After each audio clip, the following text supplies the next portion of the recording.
Hey, and welcome back to the podcast. We are here with a podcasting legend. His name is Todd Cochrane. He is the CEO of Blubrry Podcasting. That is BLUBRRY.com.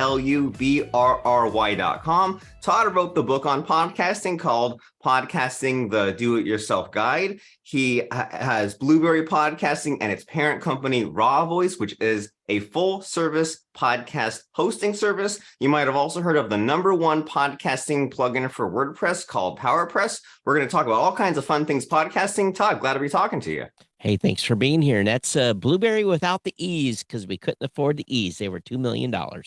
Oh, no, it's like mail versus email. But then maybe you were ahead of your time because there was that span of time when, like Tumblr and all of them came out when the trend was to have your brand name without some vowels in it. So you're on to something. Yeah, it was because Raw Voice, we had this tagline called Fresh Organic Media. So that's where the word blueberry come from. So it's stupid things you do when you're early in your existence, but it is what it is. Yeah. And I mean, what's even a Google or a Yahoo or an Apple anyway? So it's just something that gets attention and sticks with you. And there you have it. There you go. Yeah. So Blubrry and podcasting, I've used the PowerPress plugin for 10 years. And then, I was hosted on some other podcasting hosts. And then when we were going to do the podcasting interview, I figured, do my research and check out Blubrry. And I also found that you guys also have like a WordPress hosted podcast site. And I signed up immediately because as you know, there's the frustration with having a podcast.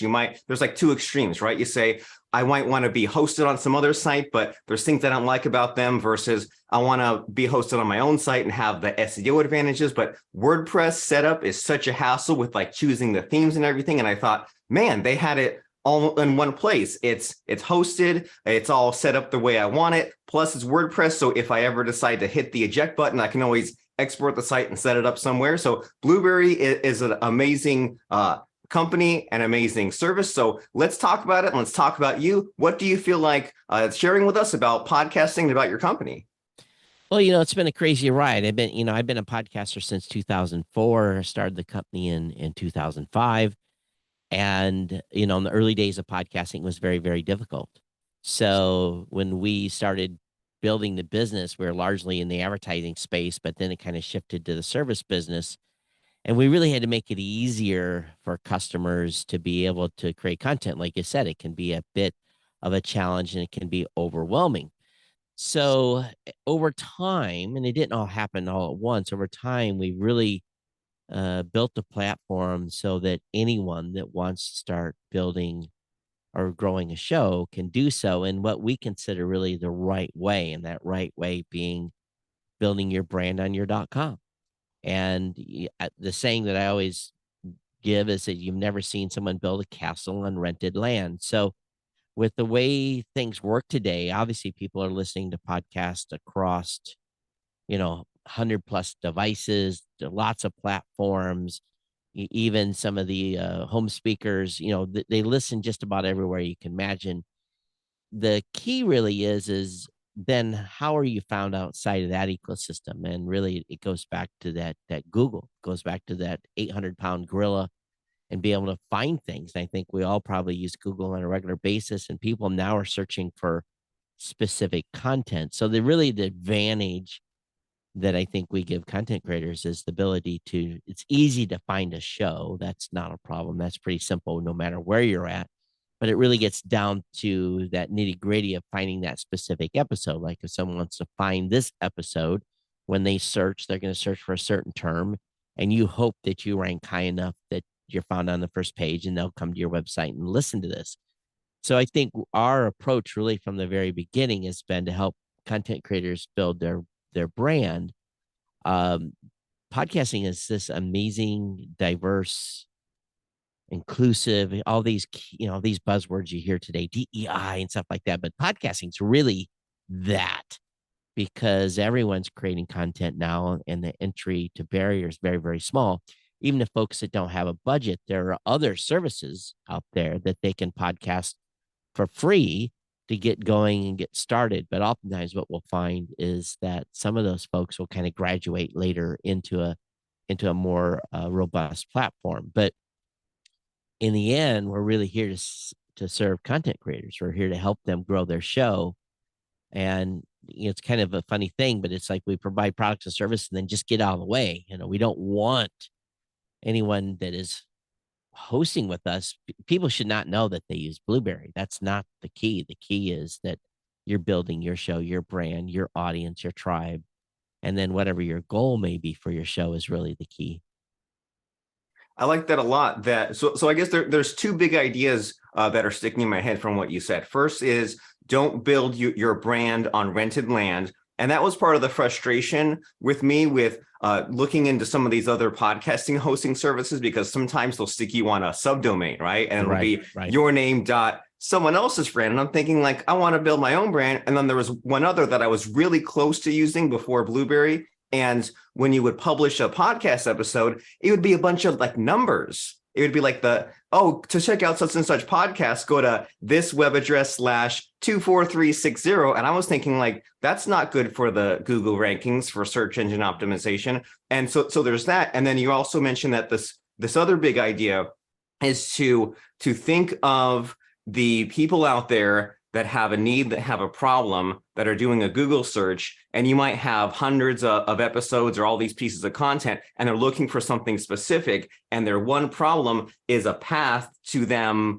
ending up finding you. And that's really refreshing, because sometimes people talk about content and it's like almost backwards the way they approach it, right? They think, let me come up with some ideas, let me come up with some YouTube videos and do some sort of blogging. But you and me and what we're doing here, we're just having a conversation. And then as a result, we'll have the keywords and the sentences we say that'll get indexed by Google. There'll be a transcript, there'll be show notes, and then all those things will kind of come naturally. And it seems like a more organic way to produce lots of more helpful content and not just things that we're thinking up. And so these are all really good things to think about. And like you also said, there's free options, but then also Blubrry is super low ticket. So that way when you graduate, when you say, oh, well, it sucks that I don't really have a very good RSS feed or ability to embed. Now it's time to kind of graduate to something better.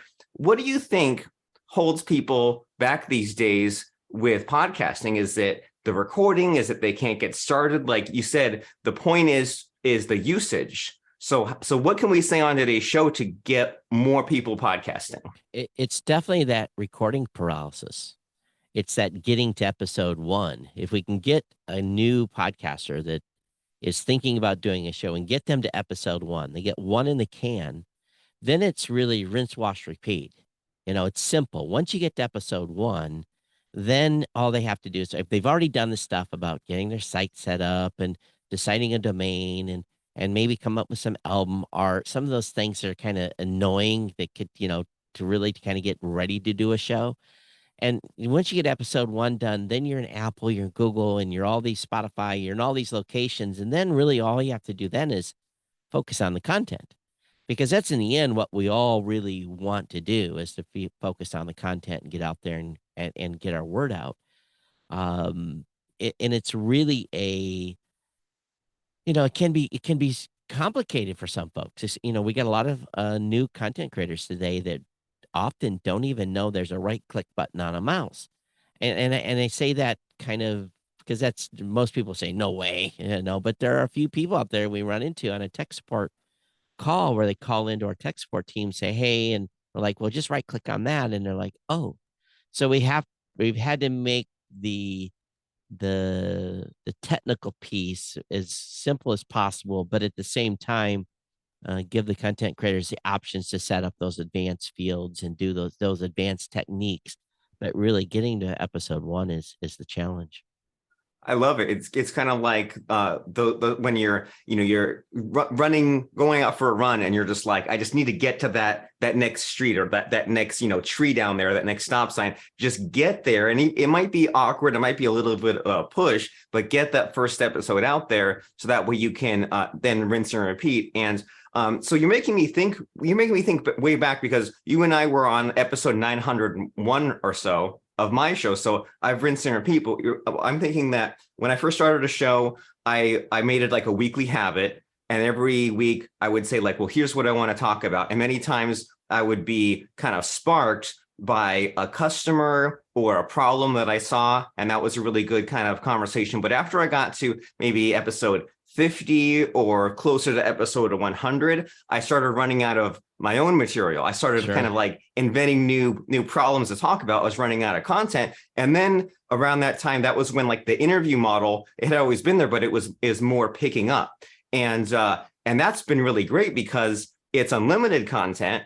And then it's sort of built-in networking. And then there's a lot more just kind of like people that otherwise wouldn't talk to you, but you have something to offer them, which is being on a podcast. Like, I'm not sure if you and I would even get a one-on-one, except for I'm having you on a podcast. And then even like a whole next level that I've been tapping into lately is just kind of looking into the whole universe of things, like looking into like, all these authors in this niche, or all these, students of this one program. And so is anything along those lines excited you as far as like the possibilities, or like the being creative or being outside the box or differentiating with this whole podcasting thing?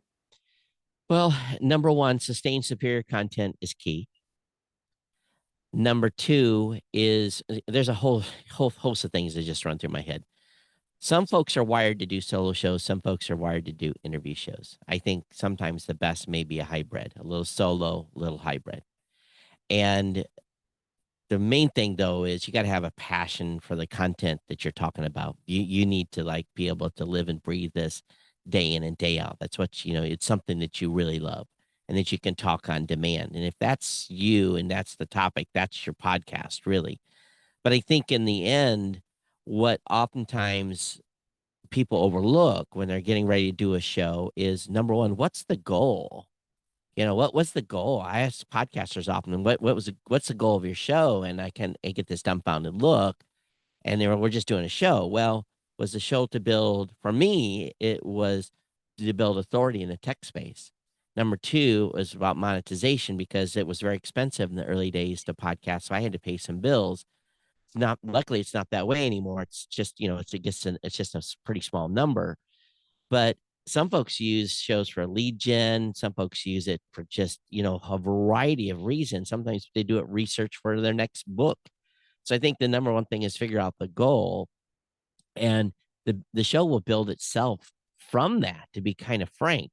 I think that as well, what you'll find over time as you're doing, and you probably found this over time, is your audience comes for you more than they'll come for me. I'm a byproduct. But they come to want to hear what you have to ask, not necessarily what I have to say. So, I've done both solo and co-hosted shows, and we found that when we've had a guest, when it's just me and my co-host doing a show, those numbers seem to always be bigger than when we add a guest. But it's always a little bit of a different audience when we add a guest, because they want to hear what maybe the individual has to say, and then maybe they'll stay for the normal program and become a subscriber follower. So there's a lot of dynamics there in creating the content, for sure. Yeah, and I noticed that with the paired podcasts, like there was one in particular where it was they didn't have guests, and it sort of got stale after a while, and that was kind of worrisome, where there was like guy one would ask guy two some questions, and then the next week they'd forget what they talked about, and then right. Guy two would then almost ask like the same questions to guy one. And so it's cool to think about if you can kind of have the mix in there and keep it fresh, where sometimes it's just you, sometimes it's the guest, and then right. There's kind of no limit to what sort of material is out there. And what's also interesting about what you're talking about there about like what's the goal is that probably some podcasters out there might already have a goal, they just don't realize it. Like you're bringing into mind, I know a guy who's a CPA, accountant, and he loved listening to podcasts so much he decided to like make one for his company, and they just kind of talk about their accounting firm and their brand and answer common tax questions, and they think that they're just having fun, but what they're really doing is building their brand. And so if someone in the certain like say like the Denver area is looking for a CPA services, then they're kind of picking up on all these sorts of keywords. And so you're mentioning about the like podcast growth. And one thing that I know I neglected up until maybe a couple of years ago is being diligent and consistent about social media, about like taking the podcast notes out and sending out email for episodes and taking out like the graphics and the video clips and putting it on, LinkedIn and the Reels and the Facebook. But it seems like lots of little parts. And I'm always feeling like, and I train my team to do some of this, but I always feel like I'm behind and like there's always more I could be doing, right? Could be live streaming it, could be posting it on TikTok. So with all the possibilities out there, all the different ways of getting the show out there on social media, do you have any advice for that? Do you have like a favorite channel, or even better, something that more podcasters should be doing for traffic? Well, number one, you need to figure out where your audience hangs out. That, where do they hang? They're on Instagram? Are they on Twitter? Are they on Facebook? Are they on TikTok? Where are they hanging out? If you can figure that out across those social media platforms, then hang out where they hang out.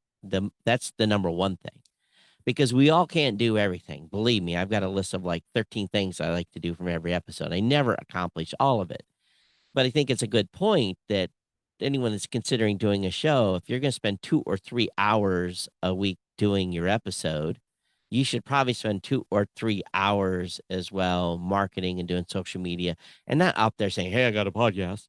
That's dumb. Going out there and being helpful and listening to your tribe. And when someone asks a question, you say, "Oh, I talked about that in episode 22."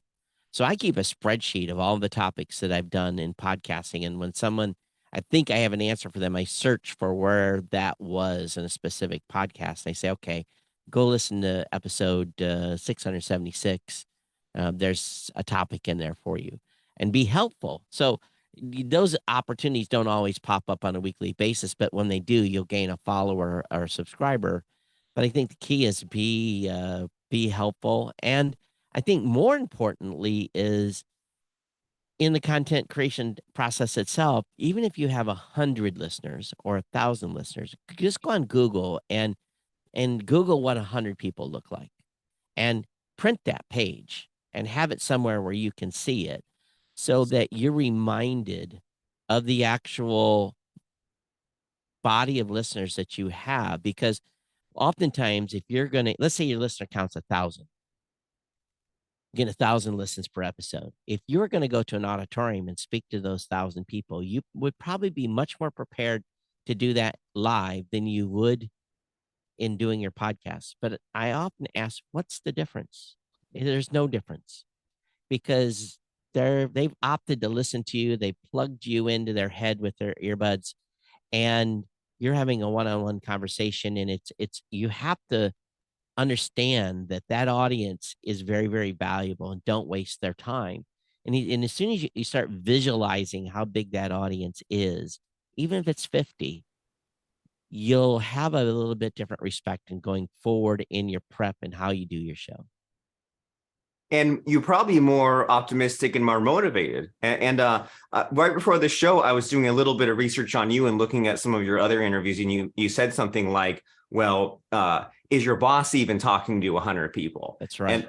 And even like yesterday, I saw some post on LinkedIn where someone had a picture like what you're talking about. Like it was like 100 people kind of like looking up for a group photo. And it's like, the way that things are counted on the internet, right? If something gets 100 clicks or 100 views, you think, well, that's not very much, especially like on Facebook, where a view is like, 2 seconds scrolling down the news feed. But, right. But you're giving me this reminder that 100 listens for a podcast is way more valuable, because it's actually 100 like real people who are choosing to listen to you. And I mean, whether they listen to the whole episode, that's a whole other matter, but they're literally clicking the play button and listening, not just scrolling by for 2 seconds on a Facebook post. So that's cool to keep in mind. And I think I'm gonna do that. You can hold me to that. I'm gonna Google what 100 people look like, and I'm gonna print that out. And then that's also an interesting technique you have there for your spreadsheet, where you're almost like a human Google, right? Where you see people have problems out there on social media, or they come to you. And if you can just match them over to your episode, that's great, because you don't have to repeat yourself.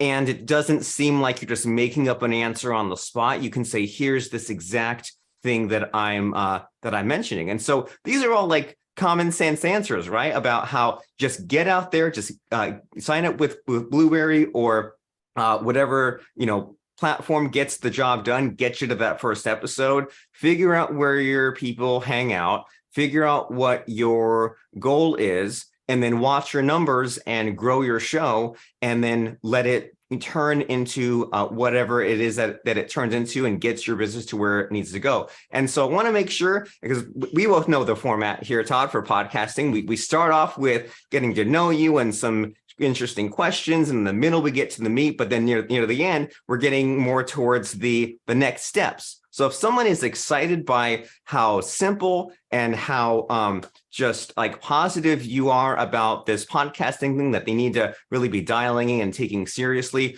what's the next step? How do they find out what you have going on, and how can your company get them to where they want to go? Yeah, just come over to blubrry.com. Again, that's Blubrry without the E's. And just do a kind of quick review of the website. We get a free 30-day trial to start your show. You can play around with for 30 days. The best part about our service is we actually have live human bodies you can actually talk to if you run into an issue. You don't have to fight email. They'll come in and help you get set up, or ask any or answer any technical questions that you have. And we're really in a space now where we want content creators to, again, get to that episode 1. And I think the most important thing, really the biggest takeaway is too, as part of your audience, is you never know who's listening. So it might be 1 or 1,000, but that one person that's listening could completely change your life, depending on, again, the goal of the show or what stage you are in business or doing content. So again, just check us out at blubrry.com. I love it. And that's a great way to end the show. That's a great reminder that might be your next big, huge coaching client, right? They might have had some specific problem, been on social media, asked around their friends and said, I'm stuck with blank.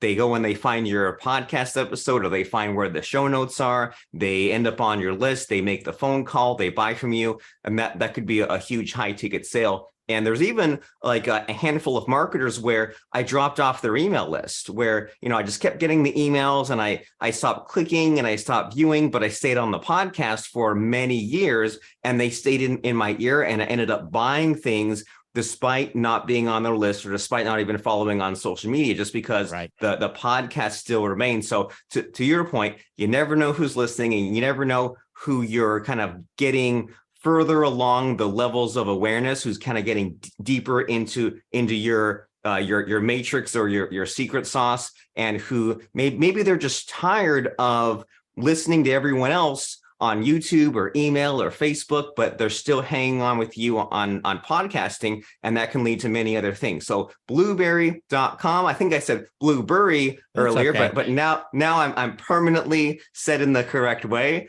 So that's BLUBRRY.com,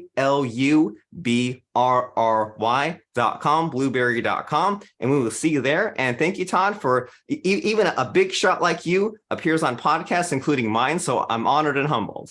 Well, thanks for having me. Appreciate it anytime. And good luck with your podcast. And as I say, go podcasting.